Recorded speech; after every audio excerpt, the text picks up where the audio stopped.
Onumunyamfo Daniel Okyem Aboagye akane no na oye emrahye edema de hye wo Bantama constituency na sebe no kasai ontiase na enra memene dai ena na yiye ne eba so na enya asem ketwa awa atwoma boko awa santimantem na pani behwe edem akopie wo ho no na eso anipa na ade ba ko apoko 1 TV ye koya yehunu ye in fact na eha adwene kakra from anopa no nsia ye kodru ho na enkofo edom eba behwe na ni echi ya nhede hunu MPP executives akese no ewo ho semikasa na mekire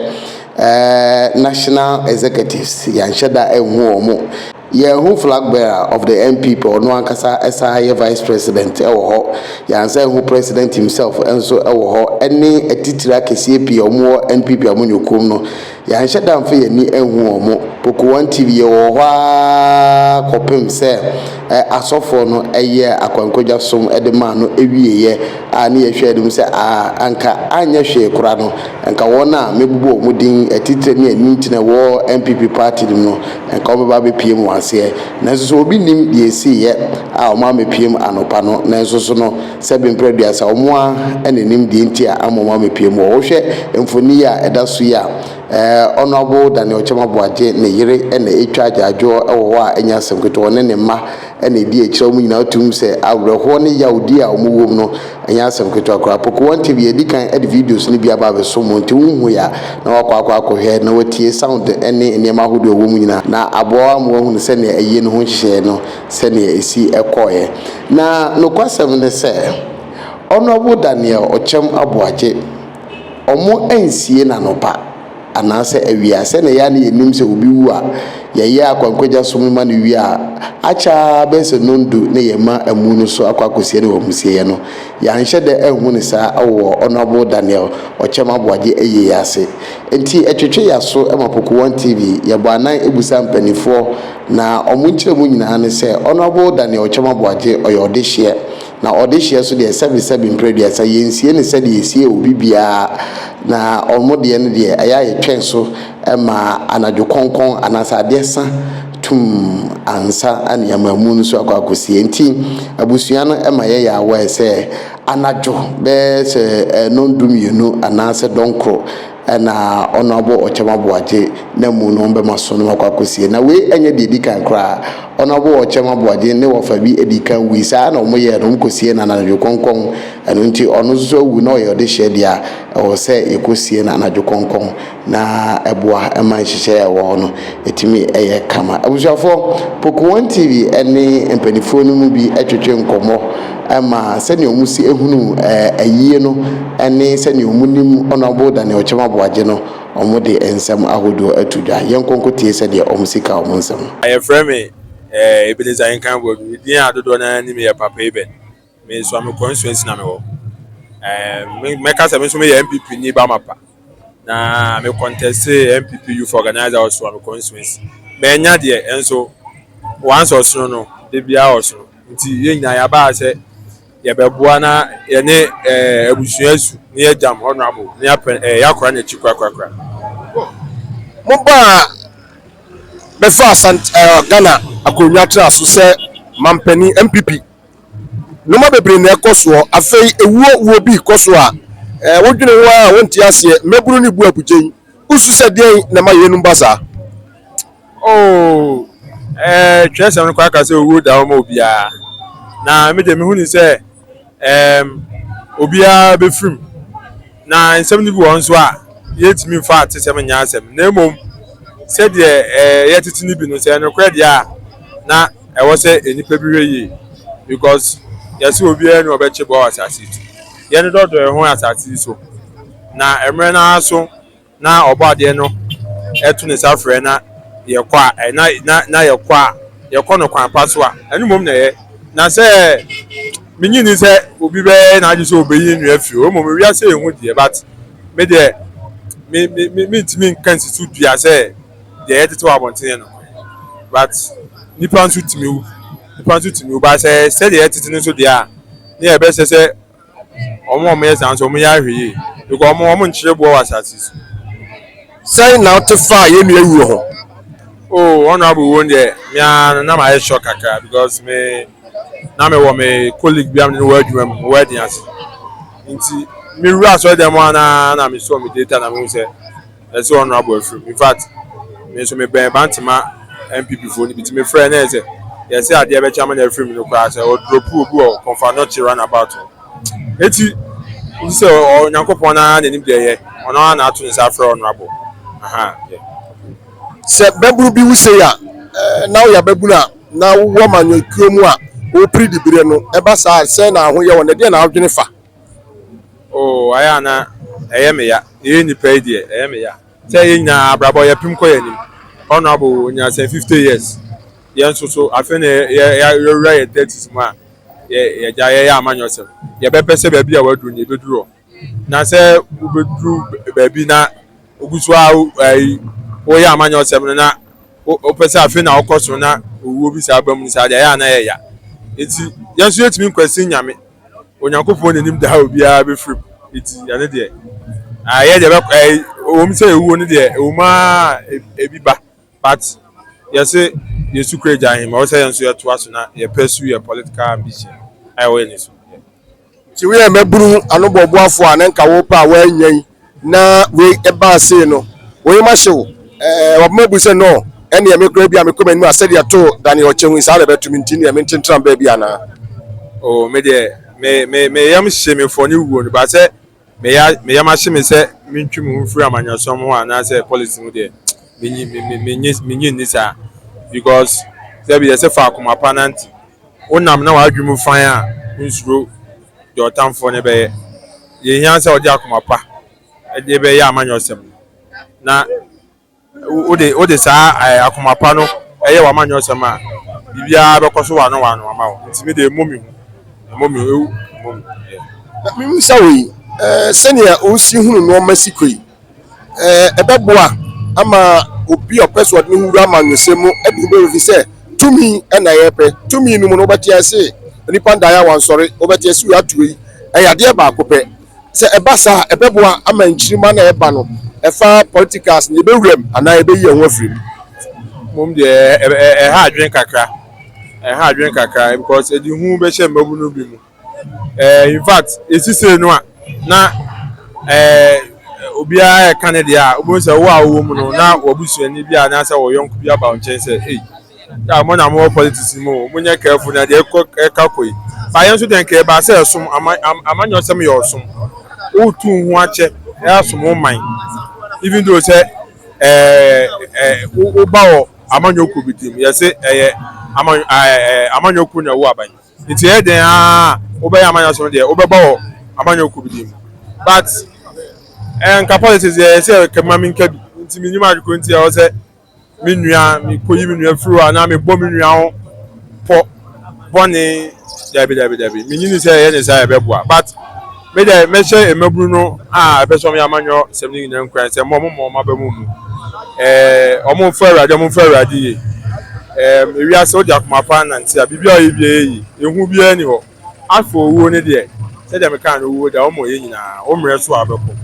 nti say de aya na ebi wo ha ya le say eye obi na yi obi afro no so no eno ye ahweye ene mpaibo o ya ahweye a o so bitime nya che na o ya amanya so na che Honorable Daniel Okyem Aboagye ni npa oh Honorable Okyem ye obi a benene esan am say twice even though me was some constituency but me e adwuma bi wo ne office wo Bantama ne opposite na ya abato na ye hweso nti oba no ne ye ne ya hwe abato so be di nkuta ho na oni ye kasa afeso aha ni kwanti na me wa ha se bi kwa o sa tunibotom chemade nti ono in papa o hwe ye ba ye ne car sisi atu ma express anya hwe ono so abie nwuma ama mebunu enya bia ye na very unfortunate say went me enyina nche na owo no etimi abasa but no obi a no me sign prenisu no so in papa minia misa we se MPB wu MC bi wu minister bi wu a de ehu ni se omo kwan nye kura no a ententem so abo na akwa no ne yakoye e de aboa de ebei ye mpanimfo akire yi emfa wudie bebre ma emabunu se ne se me constituency me kwa anya no maka enya dwuma de ne ye kwa me fa so me kum MP anam MC ama minister na afi ya be me kwa no no unu sen oh we gidi say pedu for say ade o ma etuncha na enya de pa sabi no credit on say anything me mfo no man aha enti omo no obi a hu de ekoso me kai say nansi ai manso kwan na manso kwantafo me hu so MP na e ka say the constituency ni bi say omo pe no wu because omo ni say sabi ofiri mu kwa de e ba be kwa na man ai ni say e ba sa bigidi say na aban sikasem ho akwacho amom cause project no me endorse by say kwan bi ana akwan dodo na ebe bua ma ka akoni abedi aboa no o say ya ni say atwam obi free asanya baba yen kan say ni petitio say na sebio as ye insult the intelligence of the timamfo no constituents and electorate no mugwo ti dem dey say dem dey ya na ntwaye go ebe ma obi ehun say say the okay nti enkokum ye mpi asa na yemo mpa ya say panyi bi nwu asanya baba ya ni say basa ni say obi wu asanya ba kwan eno de enye I say ehwe na ye the right thing at the right time busa ohwe be ma ojina mi nchen ya ko je guruko me bubo ne nan na kama se onabo ye ne nim se ono na esiri na so se on ekuta no se onuya udini udibre wo Ghana Me pacho ye Frmr kwabra pepra me ye 2M express driver me ne papa ne nante be 4 years ansa no Frmr eti minim papa ne pa uni ni sen minim ne se oyobi a se be na dwen mu do se Ghana mpanifo nyina te se papa na ka ye mabunu ye mre because we be bia juma papa ni nkita kura o kita workers be se 300 to 400. It is a nipa ba ku kita 300 to 400 workers. Na se kan yenya ni su nipa be se 5 6 a kaga na nya ni se mabunu ya bre wo omanwe mu no. Oni nante ye no nipa wu a obi aka na kira asem de edi ani de na betumi de di adanse a mako gyan bowo se onna nante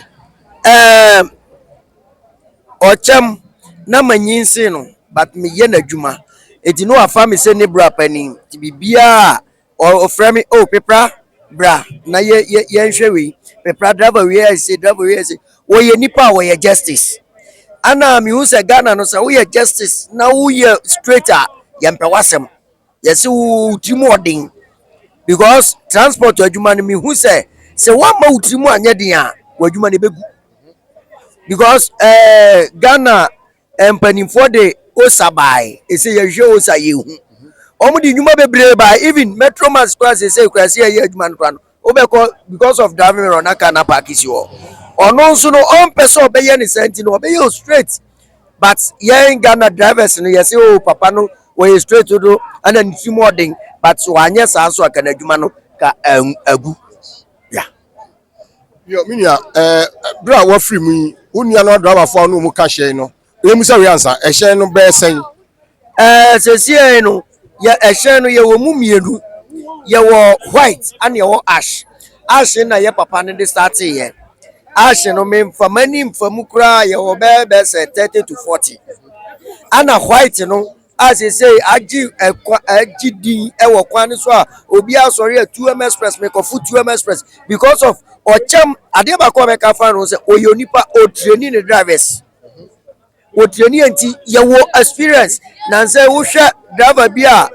Robert Scott akin 2M driver the way o si call reverse eyi free mu dwani ja Robert no na enwonwa em say trade the whole world ama manfo ahu Okyem yonipa bi a wo training ana ohwende ebedru ba bi na say bi a road safety for na ba mu an okofro no maba wo ma kire me nkola no ne ma menti ye nim the way a papa na de ade bi atu ye tim the way ni passengers enante the way si kaka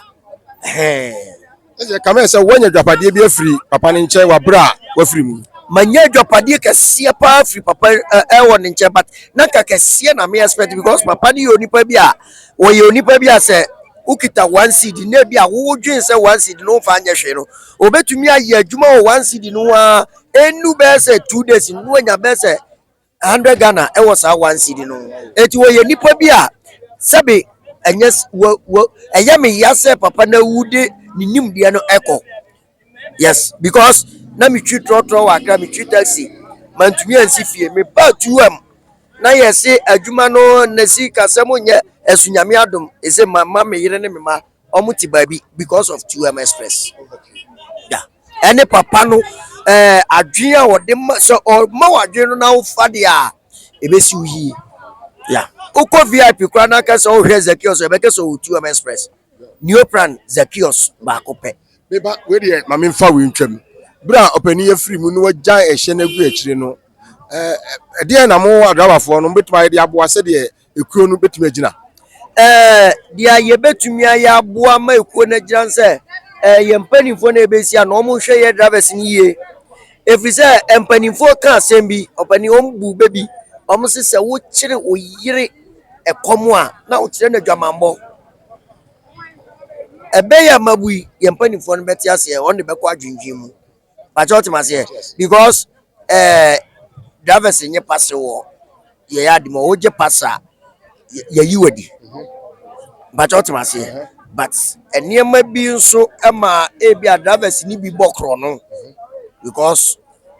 ɛnso yɛn ba ɛso yɛ deɛ a yɛnyɛ saa wonim sɛ obi wɔ so subai ɛso ne sɛ dan korɔ bɛsɛ awia ɛno no ɛnɔɔso because me no wɔ adwuma mu na sɛ owia na yɛhu ne ɛkye sɛ yɛwɔ a ana papa no nso ne nimdeɛ mu wɔde camera ba bobɔ baabi a ɛti ne wowia ne ɛkye wa wo akɔ sɛ wɔde mbɛgu ase wei owia ayi pastor yɛakye no ɔmo nyɛ yɛ yie adwuma no bɛkɔ so because yɛka transport ne nya ne driver wanya driver papa obɛgu adwuma no zakios na ene de on furu dua se om si bere bi na ati dua dabi se yanko Yesu Kristo we sani ti dua fro de me mfu bi amziafo ye ne honorable Okyem Aboagye driver baako na atwe nkoma a wo kyerɛ de ekoso a ɛwɔ ha kosi se nwunu badwo no de ekobia no ebema mo ate na de ya ya ensentwerefo na bloggers aye ya ne se abusua pani si wo nhia blogger bia ɛwɔ ayi ase it is say kwantimpo mu na yegyina ye ne yenuanom bi atwe nkomo yenim de abete bayira homa ma amawi aba